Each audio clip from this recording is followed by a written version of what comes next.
Hi. Well, first of all, Happy New Year. This video is going to be about my recent experience in KyotoCon. I'm going to put a link in the description to a video, the official video for the convention, and I actually appear in that video. So I hope you check it out.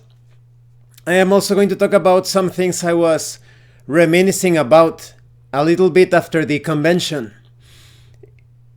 They are basically my thoughts on this television network that had a very powerful impact upon my life. Well, maybe that sounds a bit dramatic, but you could say that it left a lasting impression. Let's talk about the convention first. I was a bit disappointed because there were nothing related to games in the convention. No role-playing games, no board games, no nothing. I actually asked around, and it turns out that they are no longer having, like, what would you say, like stands or guests that sell those things in the convention because they simply were not selling. At most, they had like hero clicks and such, but eventually they stopped selling those things at the convention. That's a bit disappointing. It makes me think that here in Mexico, we still have a long way to go when it comes to role-playing games, some more specialized board games, etc. A few years ago, I actually saw a very disappointing video. It was basically this guy going to this hobby store, and he was interviewing the owner of the store, but he said some very, I don't know if you could say disturbing, but out of place comments. He said something like, "Oh, you have a really nice place here to play role-playing games and board games. You know what would be better if you had exotic dancers in the store?" So it's really out of place. So I think there are still many immature people that do not allow the hobby to flourish here. There are many players, for example, that want to get into war games, but they never paint a single miniature. Well, maybe there are some busy people watching this video in that regard. Maybe it's justified that you pay others to paint your armies, or that you play them without being painted, without the armies being painted. But in my experience as a geek here in Mexico, I have noticed a lot of people that simply do not have that desire to explore some other aspects of gaming culture. However, because of what I saw in the convention, I was very pleased and satisfied, just like in the other convention that I went to this year, last year. I was very satisfied with the way that the attendees were conducting themselves or behaving. They were quite, I don't know if you could say civilized. It just feels like the quality of people has gone really up. Those of you that have watched my video about the Legend of Huma of Dragonlance, I think it was in that video where I commented some of the awful experiences in the conventions several years back when I was a teenager or even a kid. So it restores my faith on how Mexico is evolving when I see so many younger people that, their behavior was excellent. I would say in general they were very polite. I was standing in line next to this couple of kids. They were really funny. It was a brother and a sister. They should have been like 10 years old or 9 perhaps. They were really, really funny. They were constantly asking, "Oh, when is this thing going to start?" Because the convention took about an hour. The entrance, the opening of the convention was delayed for an hour. And so these kids were constantly, "Oh, when are they going to allow people in?" And so the brother told the sister, "Maybe you should go and ask." And the sister, "No, you go and ask." And he was like, "No, you go and ask." And so the mother told them, "Well, why don't you both go and ask the guy at the entrance?" And they were like, "Okay." And they started to walk towards the guy, and the little sister just pretended like she was walking, and she let her brother go all alone to ask when they were going to let people in to the convention. And yes, it was a bit funny. But once we got inside, it was all about anime. Now, I had already spent all of my holidays budget for my gifts, purchasing gifts for others, and I had saved a bit for myself, but I didn't, because it was everything about anime and manga. I didn't really feel like there was something that I just had to have. There was this really nice looking figure, anime figure. It was of Ignis, from the visual novel. I always forget the name, but the character Ignis is quite popular. She's like this demon hunter, red-haired demon hunter. The figure looked amazing. It's actually really hard to find, and you could tell from the box that it was quite worn. I don't know if it came out 5 years ago or more. And I was about to get it, but I was thinking, no, maybe I'm more interested in purchasing something related to games. So what if I see something that catches my attention in Amazon or whatever? And yes, after the convention, I actually found the Goodman Games Temple of Elemental Evil, the restored version. How do you call them? The revived adventures or something, adventures restored or something. But it's usually sold at $100, and I got it for half the price. So it was a great deal. So I'm lucky that I got that offer, and I'm glad that I didn't spend that money in the convention. I'm going to put a link to a community post. I'm going to place some pictures that I took there if you want to see more images, but definitely take a look at the video in the description. That will give you a better video footage of the convention itself. And yes, it was pretty nice. You had some cosplayers, and the merchandise for an anime and manga fan, someone who was completely interested in purchasing merchandise related to that. It was a great place to be. But I had to leave a bit early. I was meeting someone, and later on, based on what I saw in the video and what some other people told me, the things got a bit more lively or fun or whatever you want to call it later on in that day. Okay, so let's talk about what I wanted to reminisce, or the thoughts that I had after the convention. I started to think about anime and manga and how I started to just really get into it. And I remembered Locomotion. Now, those of you that are from Latin America know that Locomotion was a huge thing. It has such a great impact upon all of those that consider ourselves the Western version of an otaku. Remember that in Japan, the term of otaku has a bit more like a negative meaning to it. I think not so much in recent times, but it's more like a negative thing. But here in the West, you usually call yourself an otaku when you are into manga, anime, all of that. So I started to think about Locomotion and the impact it had upon me. Locomotion is a very interesting, or rather was a very interesting network. Well, I'm not exactly sure about the background, but it seems like a group from the USA and a group from, I don't remember if it was in Central America or South America. They came together and they created Locomotion. And it was specifically geared towards Latin America, if I remember correctly. It's probably that because I haven't heard from someone in perhaps America, here in America, in the US or in Canada, or perhaps in Europe. I've never heard of someone that from those places that is familiar with Locomotion. So what is Locomotion? Locomotion could have been considered an experimental television network. At first, it started out pretty average. You had these shows and cartoons that you could watch in MTV, Aeon Flux, Alexander Senki, or Alexander the Conqueror, I think, based on Alexander the Great, one of my favorite animated shows of all time. It's a bit weird because it's kind of like a science fantasy setting. You have some mechanical things, and the characters are sometimes quite metrosexual. They have this way of dressing. It kind of looks like they're into bondage or something. So a bit weird, but it's still a great representation, a fictional representation of the entire Alexander the Great thing, in my opinion. They change a lot of things, but it's still really cool show. They also had some cartoons from Nickelodeon, like I think Rocco's Modern Life, I think. So the programs were pretty average at first. But later on, for some reason, a lot of young and enthusiastic people took control of the network and they started to do whatever they wanted. And that was amazing. Imagine they were not held back by those politically correct norms. They were able to do whatever they wanted with their channel, with their network.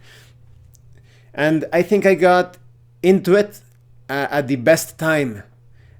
Because before, let's say, in my early teenage years, I wasn't that much into anime and manga. I was into it as much as the average guy. That is, I had watched Messenger Zeta or Majin. How do you call it in Japanese? You know, Messenger Zeta, or Messenger Z. I also liked the Knights of the Zodiac or Saint Seiya, which was a huge hit here in Mexico. So I watched all of the popular anime. But you couldn't really say that I was like a connoisseur. But then I got into, it was high school.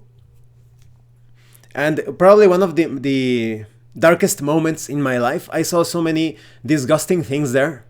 And I was quite unprepared because of the terrible indoctrination that is brought about from religion and the school system in general, that I wasn't prepared to deal with so many awful things that I saw, that I experienced, especially when it comes to being more masculine, tougher, ruthless with your enemies to the ultimate consequences if needed. So then I started to watch Locomotion. It felt a bit like a refuge from all of the things that I was experiencing. At that time, Locomotion had shifted dramatically.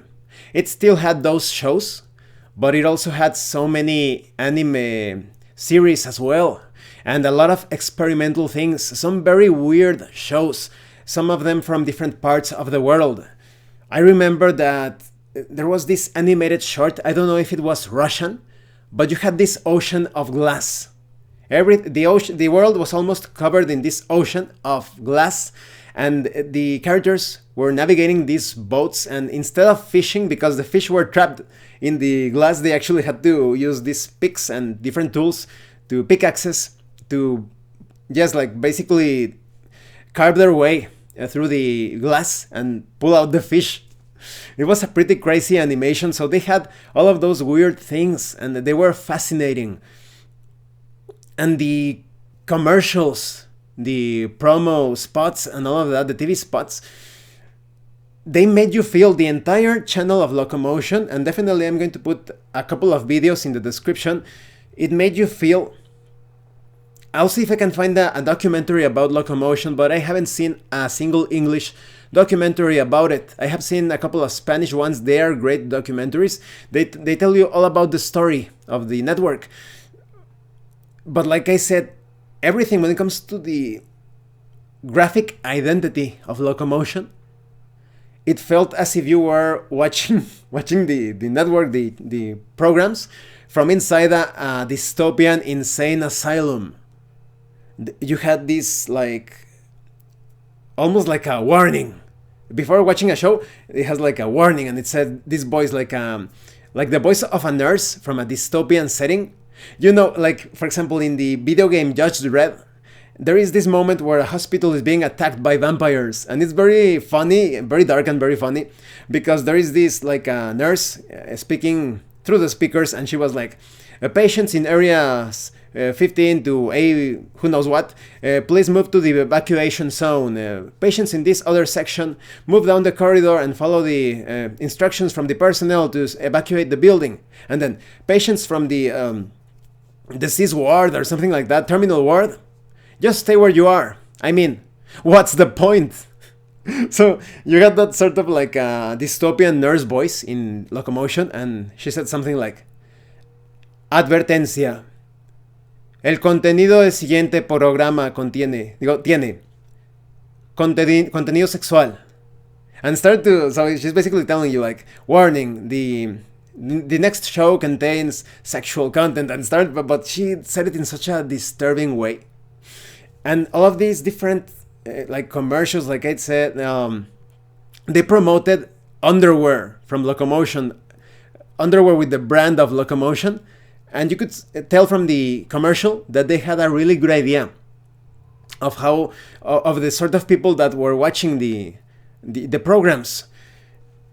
You had this commercial where a schoolgirl, a blonde schoolgirl, was basically doing her own thing in high school probably, and she kind of like was getting subtly bullied. You see her classmates just bumping into her. She dropped her notebook and all of that, and they just kept moving, going on after they basically almost tackled her.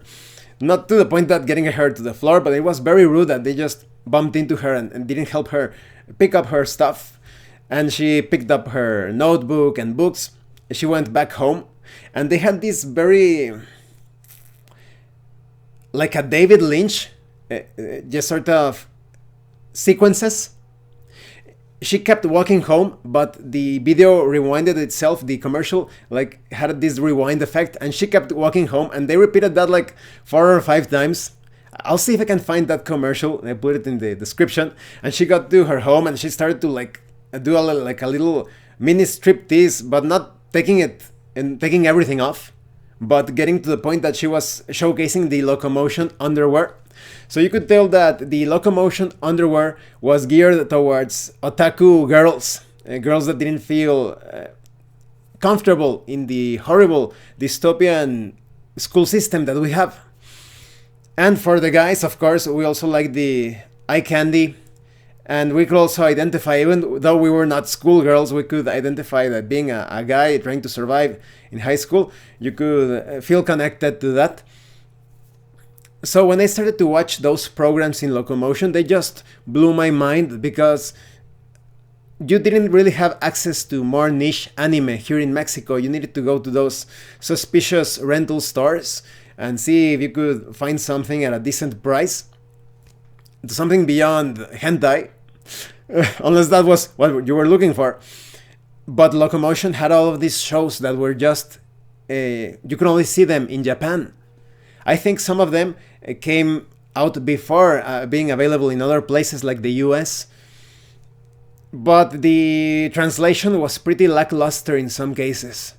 When it comes to the emotional delivery of the lines, the dialogue, it was great. But the translation was horrible. I think I will watch Cowboy Bebop one of these days again, the entire series, because the translation of Cowboy Bebop that we had, they changed many things. So it was pretty disappointing and lackluster. But like I said, the voices were great, but the translation was awful. So I saw that show. I also got my introduction to harem anime. You know, those of you that are not familiar with harem anime, which I think they are very few. It's basically a show where you have a protagonist, a guy or a girl, and you have like this group of simps. You have like these love interests. The girls are crazy about the guy, or the guys are crazy about the girl, and the entire show could end up in several ways. Sometimes the character is basically having a literal harem. Other times he or she just stays with a single person or of the love interests. A lot of them are quite goofy and comedic. A lot of you are aware of that. But there are some that are quite realistic. I can't believe that they haven't released a video, like a DVD or Blu-ray version of White Album. I mean the White Album, the first series, because there is a White Album too, but the first one, I think it is one of the most realistic representations of a harem. In most anime harem shows or manga or light novels, they have this very unrealistic way of representing that sort of situation. You have let's say the main protagonist, the male character, and he has these girls crazy over him, and in real life, if the girls have self-esteem, they are going to stop chasing after that guy that is not choosing one of the girls. I mean, why waste your time? But in a lot of the harem shows, the girls are just so crazy and infatuated with the guy that they don't care if the other girls are still hanging around, and if he's like playing around with all of them, they will still remain with him. But White Album, maybe I should talk about White Album in some other video. In that harem environment, there are going to be hurt feelings, broken hearts, and some very nasty situations, some very adult situations. So yes, I actually think that White Album would have been a great fit for Locomotion. So I started to watch all of those shows, and I got introduced to harem thanks to Saber Marionette J. The first series is incredible. For those of you that do not know about it, you have this guy. His name is Otaru. It's a science fiction setting. Basically, for some reason, I don't know if there was some cataclysm in planet Earth, but a group of men and women went into to colonize, to look for a planet so that they could thrive in that planet. But I don't remember if they only sent one female and the others were all males. I don't remember if it was that, or if they had like a balanced population in the ship and some catastrophe happened and they all of the women died and only one survived. But you have a lot of guys with a single girl. You can imagine that the situation is going to be quite complicated when they arrive to the place to be colonized. It's kind of like an inverse situation of this Irish myth of Partholon, if I remember correctly. Those of you that are unfamiliar with that myth, he basically could be considered the father of Ireland. It was a single guy with a boat full of women. Now, you could think that that was an amazing situation, right?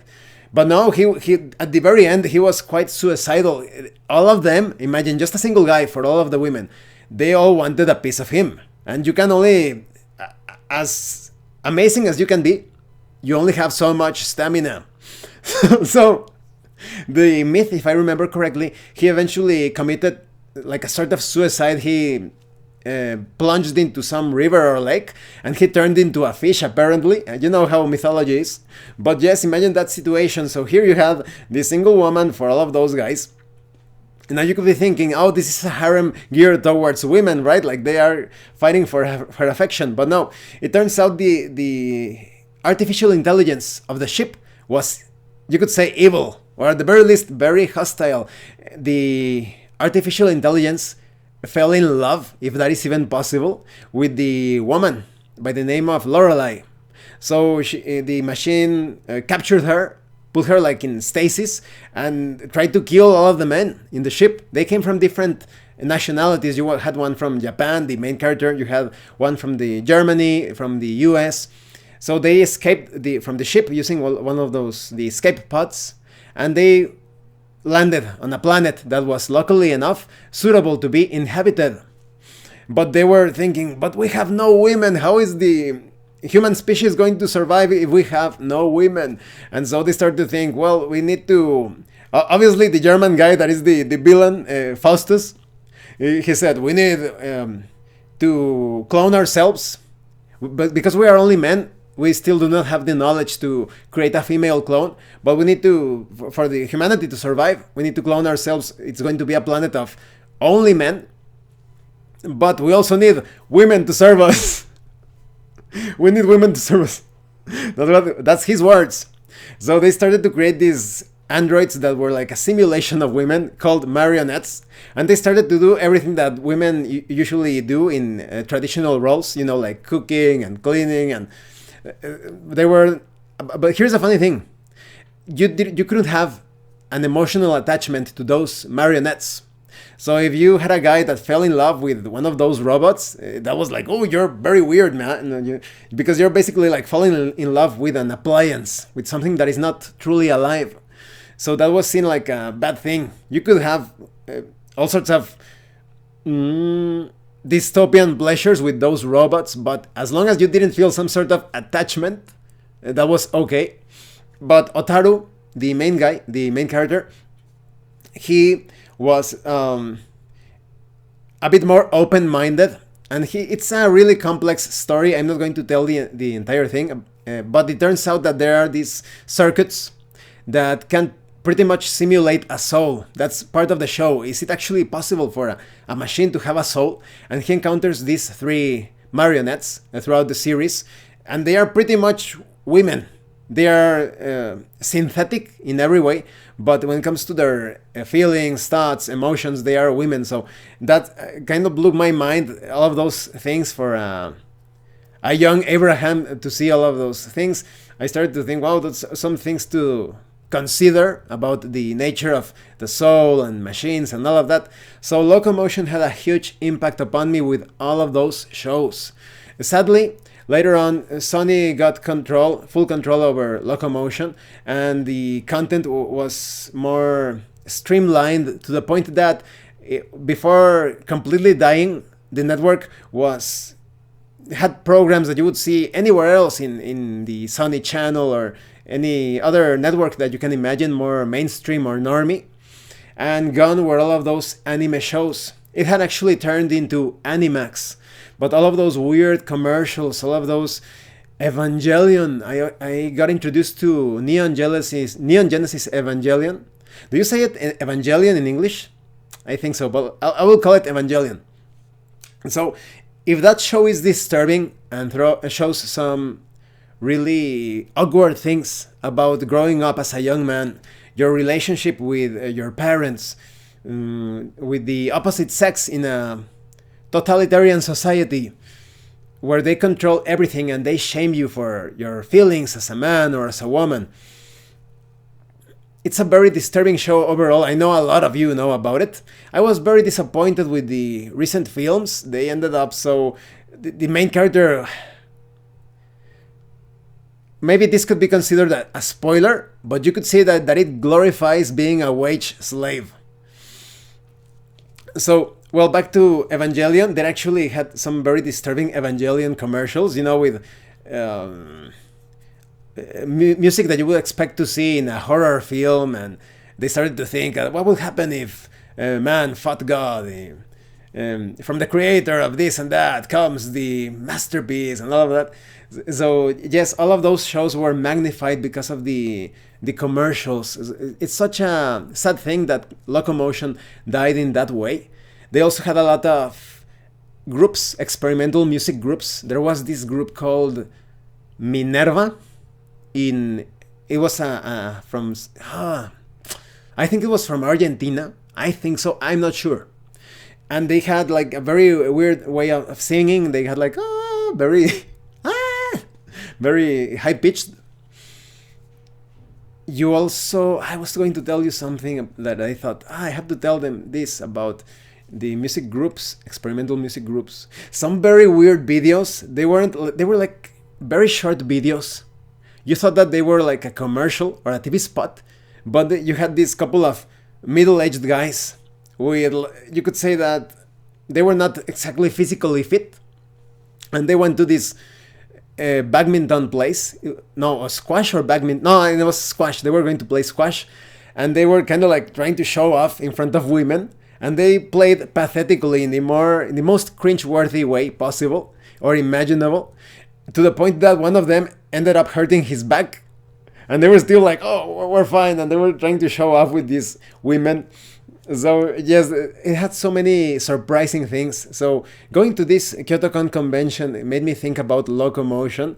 There is still like a fan continuation of the network. If you search for like Locomotion TV, you can find this. It's basically a simulation, as if the network was still alive. I've only seen it using my Wii U because I'm always leery about viruses and all of that and Trojans. And so you can, if you have a Wii U, because it cannot be infected by virus, you can actually go into many suspicious sites. And you can actually watch the Locomotion programming. The other day, I was watching it, and it was such a blast from the past. It feels exactly like it was in its glory days. So yes, I just wanted to share my thoughts on this reminiscing. I hope you found it a bit entertaining. I don't know, maybe you're not really into that and you found it a bit boring, but for me, thinking about Locomotion and how many television networks could have been or could be if they just managed to release themselves from the Illuminati grasp, the Freemasons.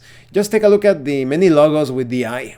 And the mainstream, the all of that, the fake news that they are always spreading, the control of the Rothschilds and the Rockefeller, so many things that could have been achieved through television if it was actually used to entertain and perhaps bring some culture to people instead of programming people to fall into the current trends. And this has always happened. This has always been around. Some think that, it's because this political affiliation. Oh, before that you had many shows promoting religious indoctrination, pharmaceuticals. Just think about the different pharma companies. They had their start many years back in the good old days. No, it was a veil. Most people were blinded by this veil. Things were still pretty rotten. They just changed their style so that people think that things were much better back then. It's just that in your little corner, things were fine as long as you obeyed. But those that wanted to rattle the cage, things were pretty awful. Well, thank you for watching this video. Thank you for your likes and your comments. If you have any questions or comments, please let me know. And thank you so much to those of you that are going the extra mile to support the channel. If anyone else wishes to further support the channel, the information on how to do that will be in the description below. Once again, thank you and see you later.